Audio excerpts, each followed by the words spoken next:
Zubar da ciki, wato ma'ana abortion, haramun ne a dokar Najeriya. Ko da ko wannan cikin an yi shi ne ta hanyar fyaɗe, kuma ko da ƙaramar yarinya ce aka yi ma wannan fyaɗen. Ba ni ne na faɗa ba fa, dokar ce ta faɗa.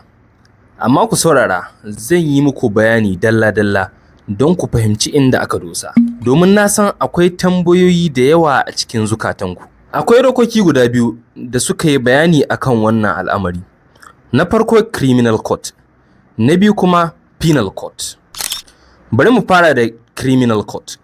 Criminal court ana amfani ne da shiya a yankin kudancin ƙasar Najeriya.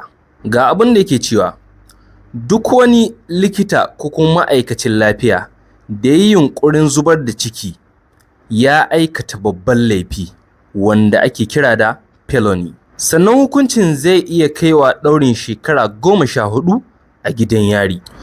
Ita kuma macen da ta yi ƙoƙari ko kuma ta yi yunƙurin zubar da cikinta, hukuncinta zai iya kaiwa adadin shekaru 7 a gidan yari. To kai kaji, hukuncin wanda ya yi ƙoƙarin taimaka mata ko kuma wanda ya zubar da cikin ya fi tsauri fiye da hukuncin da za a yi mata ita da za a zubar mata cikin ko kuma ita da ta nemi a zubar mata da cikin.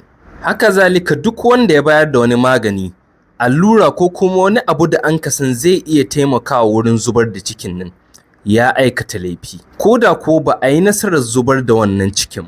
Sai kuma mu dawo penal court, wanda ake amfani da shi a arewacin ƙasar Najeriya. Abun da yake cewa shine, duk wanda ya haddasar da zubar da ciki ba tare da dalilin ceton rayuwa ba, ya aikata babban laifi.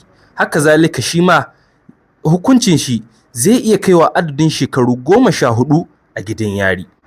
Amma idan an yi haka da manufar ceton rayuwar mace, to doka na iya yarda bisa dalilin gaskiya da kuma nuna ƙwarewar likita a wurin wannan aikin.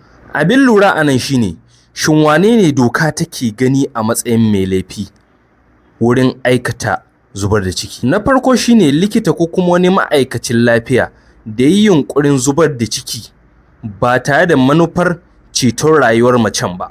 To lalle shi babban mai laifi ne. Duk wanda ya taimaka ya bayar da magani ko kuma wani abun da zai taimakawa a wurin zubar da wannan cikin, shi ma mai laifi ne.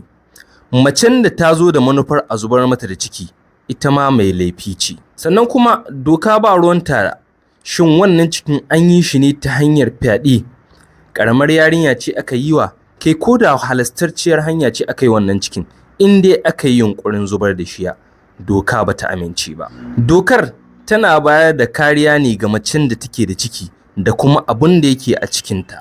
Sai dai akwai yanayi guda ɗaya kacal wanda dokar ta yadda za a iya zubar da ciki idan ta kama. Exception ɗin shine idan rayuwar mace tana cikin mummunan hatsari, kuma likita ya tabbatar da cewa wannan cikin idan ya ci gaba da zama a jikinta, to lallai zai iya sanadiyar cutuwa a gare ta ko kuma sanadiyar mutuwa.